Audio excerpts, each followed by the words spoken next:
Welcome to SpunOut Live, coming to you from Crow Park in front of our very vocal, very opinionated audience.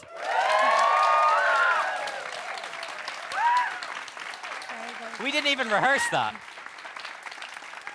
Amazing. I'm Stephen Byrne, in case you don't know. And I'm Emily Phelan, and we've got a jam-packed show for you tonight full of discussion, interaction and musical entertainment, all brought to you by over 100 volunteers.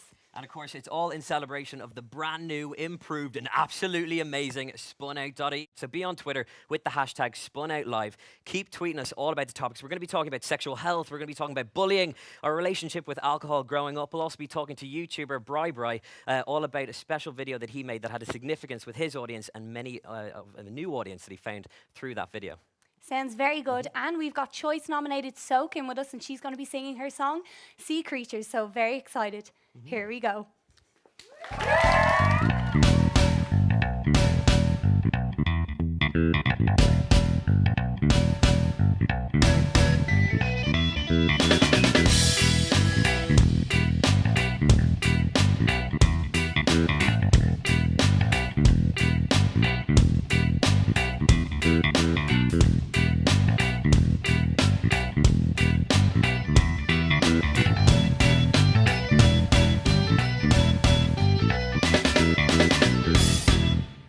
Well, for some of you, you may not be wondering, what is SpunOut and what do we do?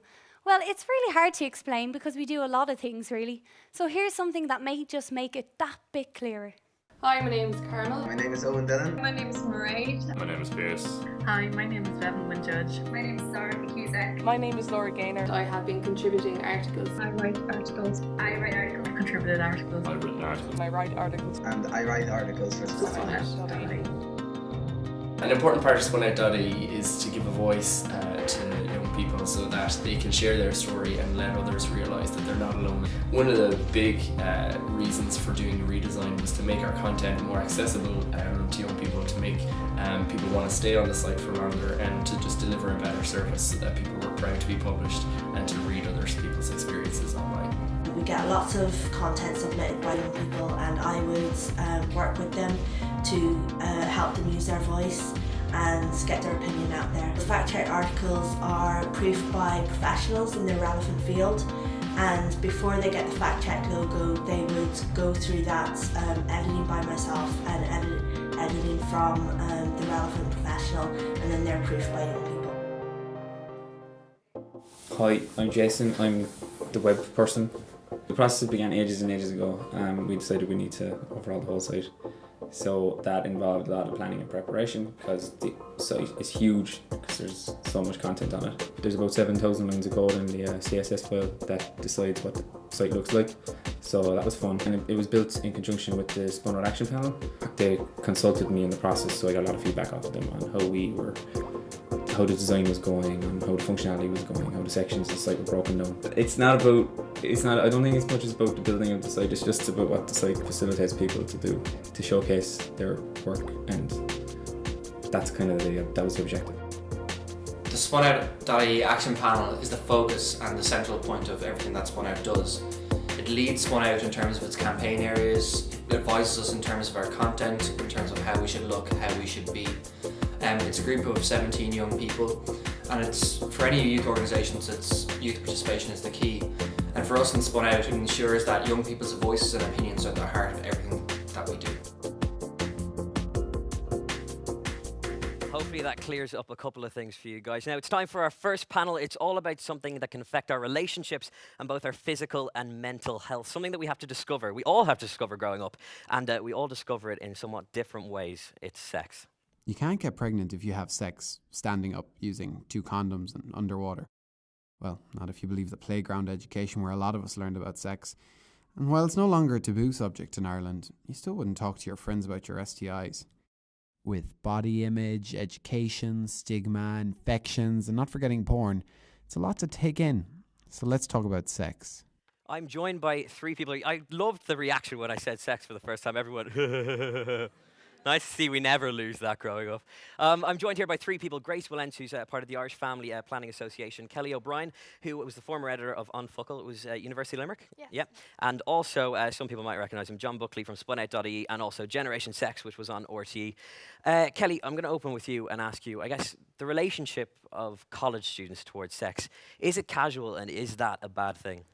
I think it is casual to some extent. I mean, a lot of it is to do with second level education. When they come into college, obviously their first years, a lot of them is their first time away from home, and they experience this kind of freedom that they haven't had before. And there is some pressure there from their peers to do with sex and sexual health and that kind of thing. And yeah, I mean, it is kind of, it's a thing that they kind of go a bit mad now, and I'm generalizing wildly here, but I do think a lot of it is to do with secondary education, and if they were educated better in second level, we wouldn't see a lot of the problems. That's something that you feel quite passionate about, Grace. When do you think it should start? I mean, at what age? Because secondary school starts when you're 12 years old. Should that be when it, or should it even go further back into primary school? I mean, the World Health Organization, I think, has issued guidelines on sexuality education going from primary to secondary school. Now, this would be age-appropriate sexuality education, so clearly the content of delivery changes depending on the age and the capacity of the young person. But as you were saying, like, comprehensive sexuality education is absolutely crucial. And, we heard a few myths in that clip. And really the only thing that's going to bust these myths were any of them true? None of them were true. Oh, okay. Not the underwater or the two condoms. They're not effective forms of contraception. But the only thing that's going to bust these myths is if young people have access to comprehensive sexuality education that is evidence-based and that is implemented on a national level.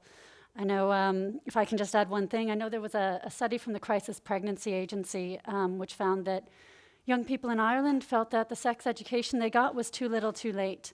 And there was further studies from the Department of Education or the Department of Health showing that a lot of teachers felt uncomfortable with delivering the relationship sexuality education aspect of the SPHE program to their students.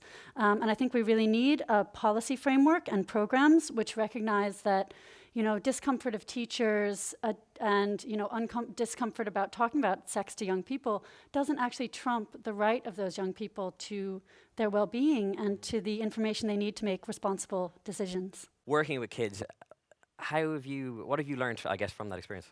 I've learned that young people are having sex. Yeah. Surprise, surprise. Yeah. And what I've also learned is where young people are getting their information on sex. Mm-hmm. Their information is coming from peers, and their information is coming from more and more online sources.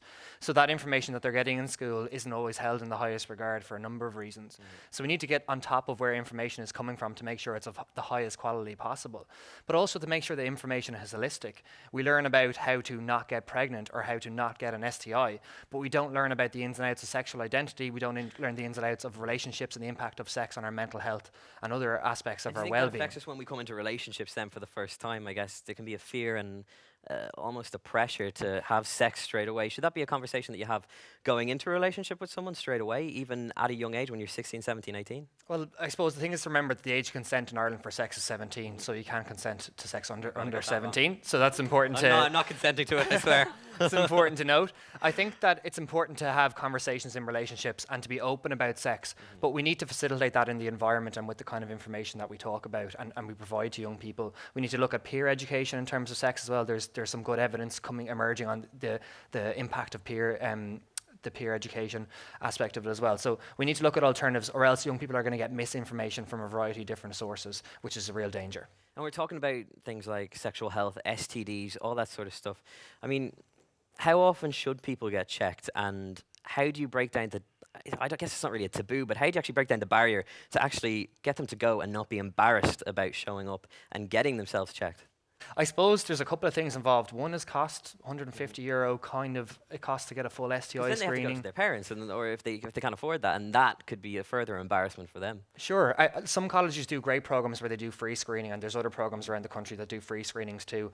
I suppose it's about breaking down the conversations where it's not getting checked, I think I might have an STD, that it's a screening that's proactive screening rather than reactive as well, that if you are having multiple sexual partners that you would get screened at every 6 months or so as a a kind of a rite of passage to do to make sure you're safe. And that, you know, we've seen a huge decrease in the number of teenage pregnancies since 1996, but we've seen an increase in the number of STI notifications. So there's something happening there that we need to look at in a real way to try and solve that issue. And Kelly, coming from college life, I guess, how open are students about getting STDs? Like, I mean, do they talk to each other about it? I never went to college, so I don't know. Not in regard to STDs, Yeah. probably not, but it is getting better. I mean, as you said before backstage, that it is a taboo subject that we're talking about today, but it's not really, you know, it shouldn't be, no, but it has been in Ireland for a very long time, and I think it's great that we're coming out of it now. So just bringing it back to your question there, yeah, I do think they're talking about it more than they used to, but not as much as they probably should. And Grace, conversations, as we're talking about there, to get it into our education and all that sort of stuff, is that a conversation that we have to keep pushing the government for, or is it, you know, the Board of Management? How does that actually happen? How does something come about where that becomes a huge part of the curriculum as you wish it to? Definitely. I think, you know, from the IFPA standpoint, they've been pushing for a national sexual health strategy that we could be working towards on a national level. But I think, you know, in the clip we just heard, it talked about youth participation, and I think it's really important that young people are active participants in the policy decisions, in the programs that are aimed at them and which impact their lives. And I hope, you know, SpunOut can be used as a space where, you know, you often hear young people reflecting on their experiences and their views and the gaps they identify in service provision, and to insist on being a part of the policy framework and the conversation around how services are provided to young people. Well, thank you so much for chatting with us, guys, and being so open about it all and breaking down those taboos. John, Kelly, Grace, thank you so much. Now, something that I guess can be associated in a negative way with sex is alcohol and how the two go hand in hand. It's not always the best thing, as I said.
I'm here with Centre Catherine Riley. Hello. And you've decided to take a break from alcohol for a while to get a different perspective. Tell us a bit about that. Well, I was approached by SpunOut to take part in the launch of initiative in Ireland, Hello Sunday Mornings, which involves, it's really a programme about having a better culture around alcohol. It's not an anti-drinking initiative, it's more about rediscovering life without alcohol, discovering yourself and re-evaluating your relationship with alcohol. So, how are you finding it? Is it harder or easier than you expected? It's not too bad. Now, I hadn't drank since January anyway, but like anything, when you're told you can't do something, that's when everything comes up. So I had a lot of events coming up in March, and I was out, obviously Paddy's Day came on Sunday, And you know, a lot of people are saying, you know, it's like Lent. You know, you can give it up, you can have it on Paddy's Day. But Paddy's Day was tough, not necessarily because, you know, everyone was out drinking.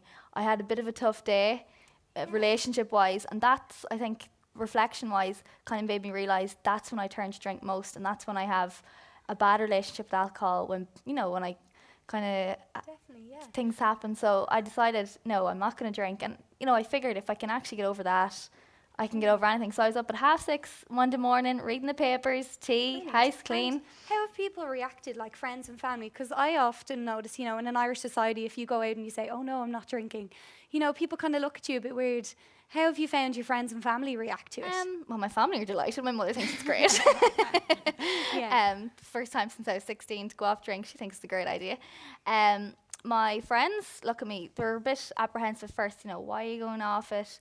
But you know, they see that I'm still the same. I'm still going out. I'm still dancing. I'm still having the crack with them. I'm a taxi at the end of the night. Definitely. So they they the like doll bar and everything. Do you still do, you know, the things you've done before? Do you still kind of have the same crack as you do before? Yeah, I do. The first night I went out, now that was a very strange experience because I actually went out in Dublin as opposed to going home. So it was a whole new scene. Yeah. Loads of people I didn't know. So it was very kind of thrown in at the deep end. But I had a great weekend. I still went out. I was able to get up the next morning and actually do things. You know, I went running at the weekend. I'm doing camogie training. So, you know, my life is actually a lot better. I feel a lot better. I'm not tired. I'm not lethargic. It's Were you apprehensive about starting it? You know, were you kind of, you know, are you very tempted? I was a bit apprehensive, more because I think it was a social element I was more afraid of. I recently joined a camogie team, and you know, there is a social element to having a new team, to being part of a new team, to try and socialise with them. So I was very apprehensive about that, and like, how would I interact with them? You know, would I be seen as dry? Would I be able to talk to them? But it actually was fine in the end, and you know, I'm able to relax and just talk to people. And what would you say to other people who are kind of thinking of joining the craze? I would definitely encourage anyone to do it. It's, as I said, it's not an anti-drinking initiative. It's just a personal kind of discovery. It's changing the drinking culture. And you know, when it was set up in Australia in 2010, over 10,000 people have taken part. And research after that shows that people aren't going back to the same drinking habits they had before, because you know, it's opened up a whole new life for them, because they see that, oh God, the hangover on Sunday morning isn't worth it. So saying hello to Sunday morning isn't exactly saying goodbye to Sunday night. You're still having the crack. You're still able to enjoy your experiences, but you just feel a lot better for it. Good. So you definitely think it's kind of taught you a lot. You have a different definitely outlook. And I don't think I'm necessarily going to go straight back on 1st of April, you know, down in shots. I think it's changed. Fantastic. Well, thanks a million for coming in. If you want to find out more information, hellosundaymorning.ie. It's brilliant. I hope you've inspired a load of people at home to try that. Next up, we have a problem that may have affected you or someone you know in your life. It should all be very simple. Don't be mean to others. But the world isn't black and white, and every single day people get bullied. Physically, verbally, and online. Do all bullies know they're bullies, though? Am I a bully? Oh, it's just a bit of crack, just some harmless fun, no damage done. Yet there is a line there, and it is constantly being crossed. It's always relevant, ever-changing, and never-ending. But does it have to be? Bullying. Bullying has become such a big part, and it's such a big discussion. That's why I think we had to have a panel in to discuss about it. Warren, you're 6th year and you ran an anti-bullying campaign. Grace, you're a member of the youth panel, Safer Internet Ireland. Patricia, privacy on Facebook you deal with. And Craig, policy and safety officer at Glen. So thank you for coming in, first of all, to speak with us. Now, just a general question. Do you think, you know, bullying is on the increase in Ireland? Yeah, I think it's it is a big problem. I think you said before the clip there, it might have affected you or someone you know. I think you just need to ask anyone who's in school or who's been through school, that it is something that exists in every school around the country. And it's kind of happening at a time of critical milestones for students. Around like junior cert and leaving cert. So I think it is a problem. Yeah, and Warren, you did the 6-year bullying campaign. What did you discover when you did that? Yeah, I think bullying online is just sort of an issue that's sort of swept under the carpet a lot for teens. sort of embarking on a new world, sort of leaving secondary school, that kind of thing. Yeah. And our awareness campaign sort of was entitled "Let's Kick It Out." So we sort of just took the approach, the peer-led approach, to sort of saying, so we thought students would respond to better to a sort of a peer-led initiative into dealing with sort of the issues that they sort of go through every day in their schools, and sort of as opposed to an authoritative figure sort of maybe teaching it during an SBHE class, that they realise that these lads at the top of their class, they're students like us, and they just want to see sort of bullying sort of decrease rather than increase. And do you think the teachers are taking a role in, taking it on? I think they definitely want to, but I don't think they sort of necessarily know how to. Sort of as opposed to sort of being sort of a friend, sort of listening. I think they sort of take the sort of full-on approach of sort of giving advice. This is what you should do, instead of just giving an opinion. And Grace, you're more concerned with the kind of internet side of aspects. Well, I definitely think there's more pros than cons to the internet, but I think that new technologies have caused bullying to become more of an issue, because home is no longer a safe haven for people from school. So because you have your phone with you the whole time, you have it in your pocket, you go to bed with it. And when you go to bed with it, it never escapes your mind. So I think it can play on the victim's mind more so than traditional bullying could have. And do you think the internet is just an avenue for what the bullying, that happens in school? Well, from talking to students in my own school, I think it's just an extension of bullying from maybe within a classroom or in the hallway. So I think it's just a new medium for them to get at them, and because you don't have to be right beside them, it's a lot easier to get to them as well. And Patricia, the way, Facebook and Twitter, people say this is causing, more bullying in our country. How young are children creating Facebook accounts? You have to be 13 years old to be on Facebook, and we enforce that policy quite heavily on our site. Right. And, if someone is being bullied, what can they do? They have the report abuse button. What does that do? Can you tell us a bit about that? Yes, I'm glad you just asked that question, because we don't want bullying on our platform. We have zero tolerance for it, and we want to make sure that people protect themselves. So whenever you come across something on Facebook, whether it's a photo or a post about you that you don't like, we ask you that you report it by clicking on the report button, and that enables you to bring the content to our attention, but also to bring the content to the attention of people around you. So you can use what we call social reporting to call out people in your environment for them to look into the content and provide you with advice. But also there's other features, such as the block feature, that enabled you to prevent interaction with somebody that you're not happy about interacting with. So basically just to be more aware of what to do if you are being bullied. And Craig, yourself, you're involved with Glen. Could you tell us a bit about that as well? Yeah, it's very interesting. Glen are the Gay Lesbian Equality Network. My role is Policing Community Safety Development Officer. So what we work for, what we're trying to aim to achieve, is just a safer society for lesbian, gay, bisexual and transgender people in society. So that would kind of revolve around homophobic bullying in schools, but also just like harassment in wider society. So recently enough, we engaged kind of with the government around their recently launched action plan on bullying. So that was specifically addressed homophobic and transphobic bullying in schools. So that was kind of something major for us. Yeah, speaking on that, Patricia, what are Safer Internet Ireland doing to prevent this? They're doing a great job. We work a lot with them. Yeah. They bring to our attention cases like when we've seen bullying through our platform, through apps like As.fm. They've been very good at letting us know what the trends are so that we can adapt our support model in Ireland. But they're also doing an amazing job at raising awareness. You'll see Simon Grahan, their director, engaging in a lot of the events, and for Safer Internet Day they also launched a site that contains a lot of different information on different websites, so that you know how to blog people or report abuse, etc. Because it's sometimes confusing because there's so many sites. Yeah. And even Warren, yourself, with your campaign, what are you planning to do to kind of your future plans? I hear you're interacting with other schools and everything. Yeah, we sort of devised sort of a peer-led workshop that we took to sort of other local schools, and then we held a conference entitled Empowering Our Generation. So it's very much focused on getting students actively engaged in sort of tackling problems that affect them every day, and through that sort of raise awareness on how to be more sort of safe on the internet, I guess. Going back to what you said there about sort of being aware of those sort of devices that are there to help you, sort of the block button, that kind of thing. Some people might be a bit naive about them kind of things rather than not want to use them. So I think just raising awareness is key to sort of diminishing the effects. Very good. Well, thank you all for coming in and speaking to us. It's great to get an insight.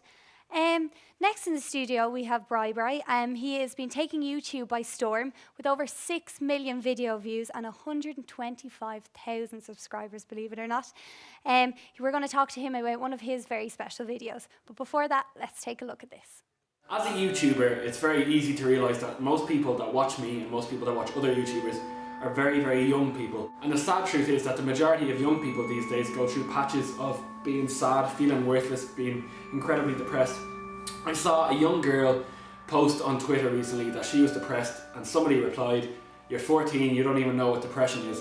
Depression doesn't come with a minimum age restriction. It's not a nightclub or a gig. Anyone can be depressed. Bri, thank you so much for coming in. Hello audience, by the way.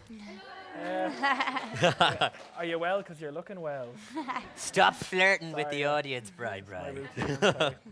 You've got a girlfriend. We've got matching hairstyles and everything. Obviously, that video, why did you make it, and what was the experience that made you feel, oh, I need to say these things?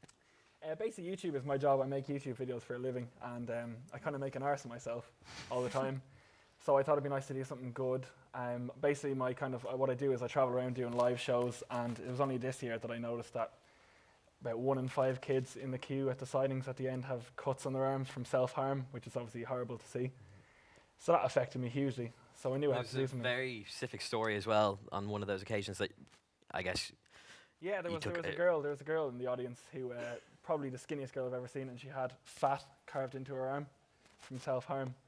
So I actually had to go outside. First time I've ever done that. I had to ask a security guard, "Can I step outside for a sec?" And I cried because it was that sad. It was just, I don't know. Like, you're making these videos. What has been the response to them? Huge. It's just they needed to see someone, because I'm obviously very happy, and if there was nobody here to talk to today, I'd probably talk to the second wall or something. But they needed to see someone happy and someone that they look up to, not literally because I'm tall, but they look up to. Just talk about something like that, because it's not talked about. You don't see it on TV, really. Because it is a young audience that you have as well. And like, do you notice a lot of other YouTubers ignoring these sort of comments that they get into them and not taking any action? Yeah, they ignore it because they probably think it would affect their views or the way that people look at them. They probably think people see it as depressing to look at it themselves, to see people talk about self-harm. They just ignore it because they think, oh, geez, that's very depressing to look at, which is quite sad in a way, really.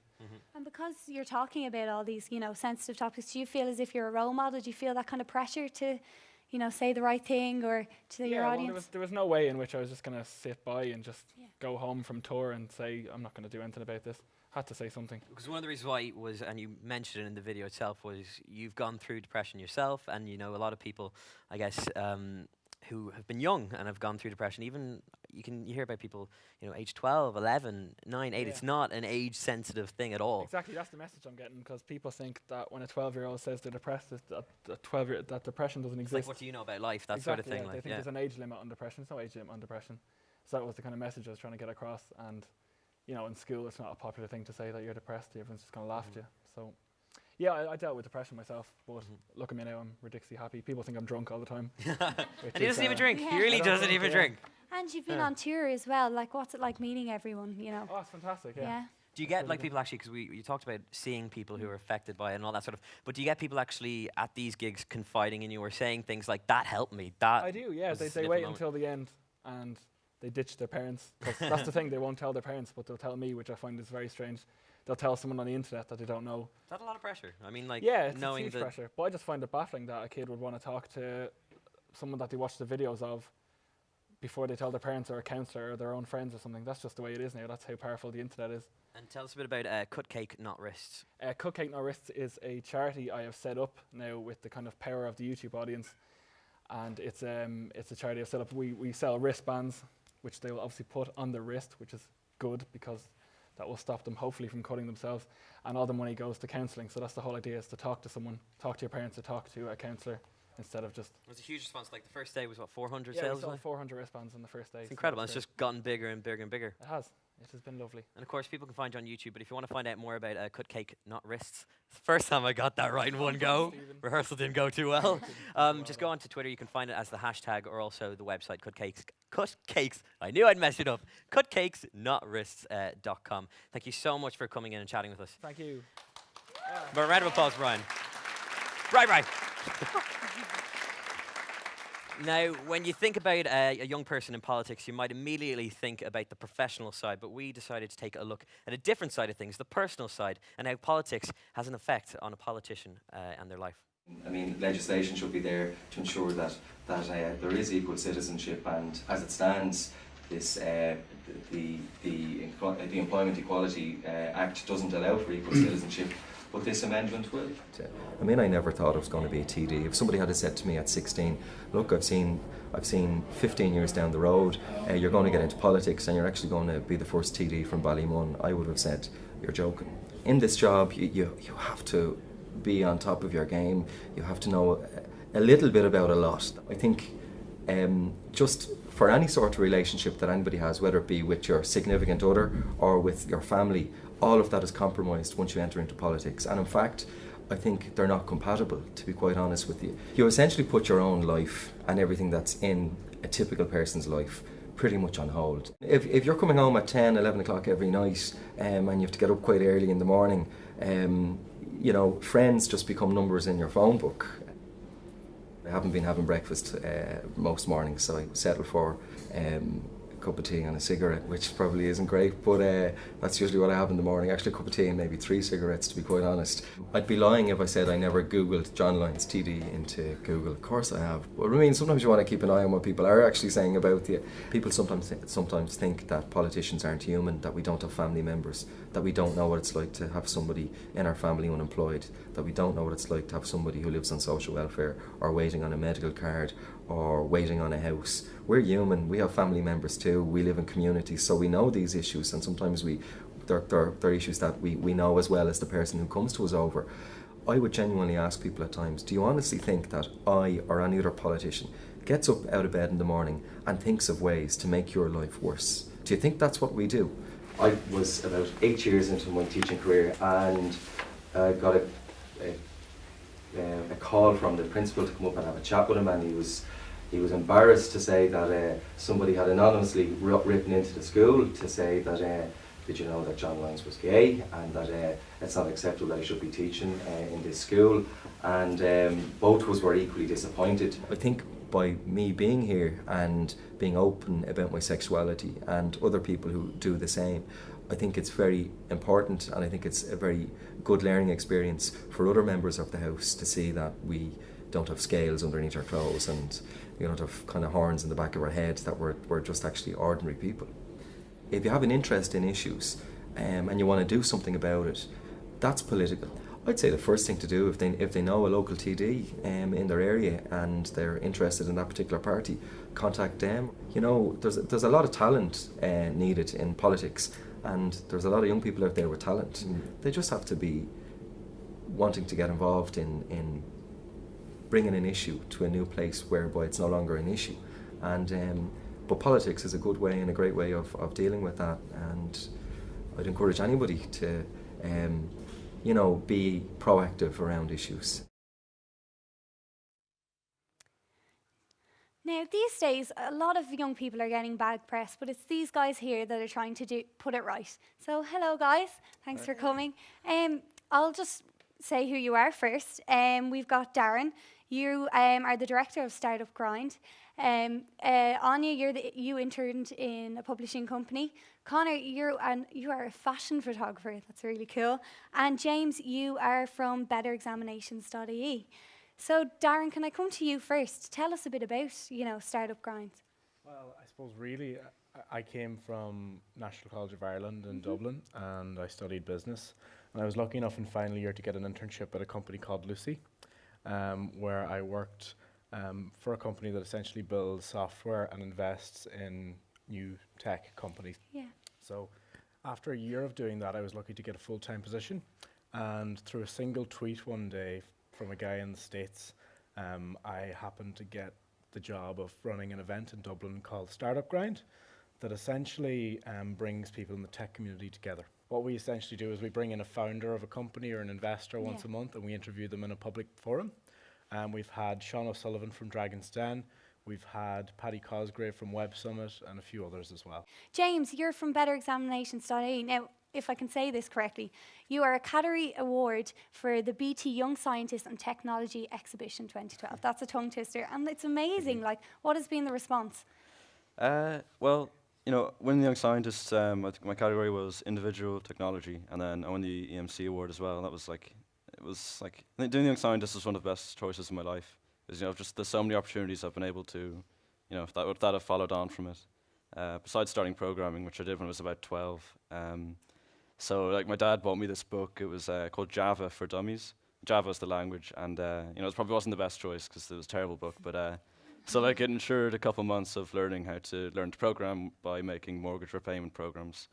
So that wasn't so fun, but the end results were cool. And that led you to better examinations. Yeah. So the Leaving Cert requires that you look over the papers constantly, and that requires you use examinations.ie, which is a really really bad website, and it's kind of really frustrating because the whole page reloads sometimes just because. So I decided to make another one called betterexaminations.ie, and I told them about it, and they don't care about the naming, so they're okay with it. So so a lot of students, a couple hundred students around Ireland have used it, and the response has been pretty good. So. And Connor, you used your photos to get out there. Like, how did you start up? It was really just kind of the internet that kind of brought it about, really. I got a camera about 3 years ago, and I just started really taking kind of pictures in my spare time and stuff and uploading them online, and just kind of slowly got a response. Yeah, and what's the been reaction been? Because I said, you're young and it's a great thing to have achieved. What's the reaction been? Well, yeah, I get a lot of support off my friends and family and stuff, and I think people are kind of fascinated as well about what I do, which is great. And how did your photos become so well known and famous? Well, I think it was mainly just kind of the internet, just kind of getting a following online, and Facebook, Twitter, Flickr. So yeah. Very good. And has it been a tough road, kind of competing with the older generation, or are you hanging in there? Yeah, well, I've gotten a lot of support off people, especially for being 17. But yeah, I'm hanging in there and just keep shooting, really. Yeah, and I believe it or not, he's been in London Fashion Week. Ooh, yeah. So very impressive, very impressive. And Anya, you did an internship in publishing. Tell us about that. Yeah, well, I did my master's in literature and publishing down in NUIG. And then I suppose I didn't really go down the emigration route like a lot of my friends, so I decided to do an internship, which meant moving up to Dublin from Mayo. So I got an internship with a contract publisher there, actually in their events department. So it helped build up my writing portfolios, doing a lot of copy editing, working on the digital media awards, things like that. And then from there, I moved into the job that I am at the minute, which is a market research and editorial executive for EDCO. So I was pretty lucky, really, to get the internship that I did. Yeah, and as you know, internships aren't paid. Was that a struggle for you? They're non-paid work. Yeah, definitely. I mean, living in Dublin for 2 months unpaid, literally living off my parents, because I mean, the way Ireland is, you can't rely on the state while you're in an internship because you have to be eligible for work. So I was working 9 to 5. I mean, that makes it impossible to get a part-time job as well, especially when you're working events, because your hours are all over the place. So, I mean, there are pros and cons to it, definitely, but it is worth it in the end, because for me anyway, I made great contacts, and without that internship, I wouldn't have got the job I have now. Yeah, it's a great experience, but there's barriers, not being paid. And, how did you all start up? Like, did you just come up with the idea, or did someone inspire you, James? So for better examination study, I guess I just thought of it because examination study was so bad. I kind of always wanted to make it since third year, and then 5th year I just kind of got around to it during the summer, and I built this really basic version. Just my friends in my year used it, and I've just been kind of adding stuff on since then. Yeah, and another question for you: what would you say to people who are thinking of emigrating? Would you encourage them to stay here in Ireland and take their own initiative, Connor? Well, yeah, I think Ireland's a great place for starting out, but I think maybe moving away is probably a good idea if you want to kind of, broaden yourself and get better opportunities and stuff. Yeah, and for yourself, Darren, do you think there's a great young technology sector in Ireland? I think the tech sector, especially in Dublin at the moment, is really fast moving, and there are great events like Pitchify and Dub Starts, which is actually a job fair where students can go to try and find internships in tech startups. So I think that the opportunities are there. It's really just about, I know it's easier said than done, but about getting yourself out there and trying to act on what you want to do. And what tips would you give to young people out there who are thinking but are a bit nervous? What tips would you give? I suppose target your CV. I mean, even out of the CV, I created 4 different ones and target them for specific industries. Don't just blanket sort of throw your CV anywhere. Actually think about the avenue that you want to go down and just keep knocking on doors, and eventually you will get an answer. Yeah, great advice there. Well, thank you all for coming in. You're great inspirations to us all. And there's a lot of other budding, entrepreneurs out there. Everyone knows there is only one successful and influential young person ever in the history of everything. Thanks to Facebook, Mark Zuckerberg became a billionaire at the age of 23. But is he really the only one? No. So many crucial people in today's society have made their mark while they were still young. Bill Gates wrote his first computer program when he was 13, and Steve Jobs founded Apple when he was in his 20s. And Google. Who needs to use their brain anymore now that we've got Google? Larry Page and Sergey Brin set up Google when they were both 25 in a garage, and now the company has become so popular that we use its name as a verb. But it's not just technology. The great author Jane Austen wrote her first play at age 18, and Louis Braille started work on his alphabet for the deaf at age 15. Yet every day young people are having their ideas turned down and their job applications rejected just because of their age. It's easy to lose your motivation to try and change the world when you're constantly being told that you don't have enough experience to be, well, anything. So what about Ireland? We've had our fair share of early bloomers too. James Joyce wrote his first poem aged 9. Though nothing special about that. I was writing poems when I was 9. But none of my characters' movements have been immortalised in bronze footprints. Unfortunately, politics is one of those areas that can still seem very much out of reach. We presume the people involved think that a BlackBerry is very practical for texting, and that a tablet should be taken 3 times a day with a meal. Just because we only see images of politicians when they're older, doesn't mean that the likes of Collins, Mandela, Churchill and Lincoln weren't active in their mid-20s. Even Aranda was. Malala Yousafzai.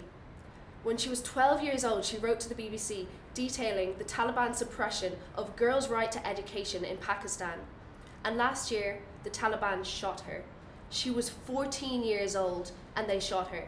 After being brought to the UK and undergoing extensive surgery, she survived and continues to speak out because she believes that she can make a difference.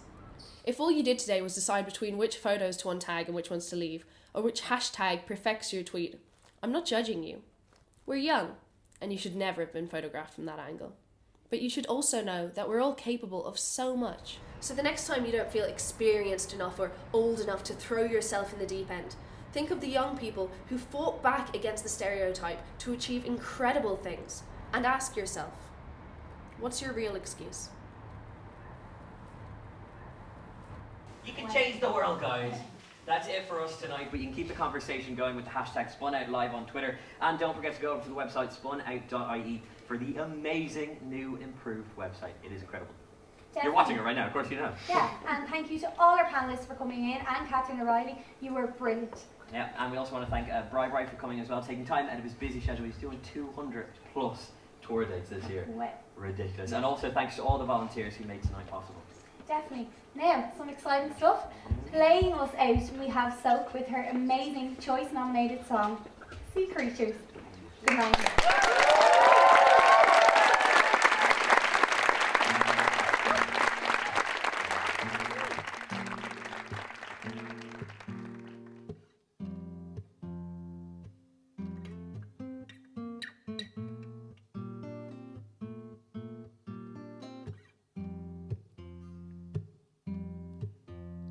The stars and moon remind me of you.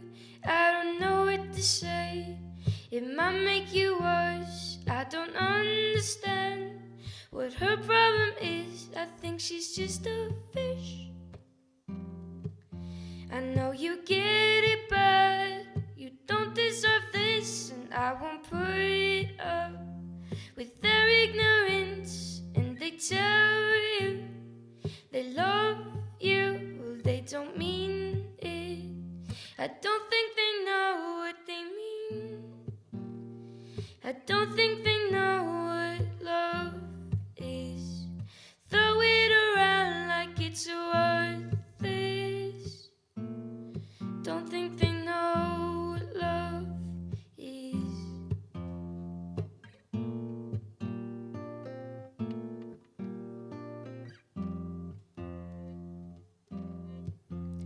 I don't get this town, neither do you. We should run away, just me and you.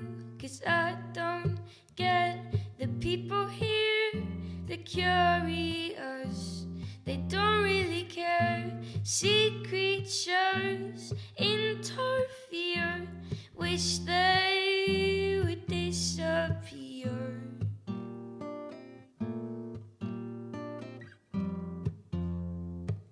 They don't know what love is, throw it around like it's worthless. They don't know what love is.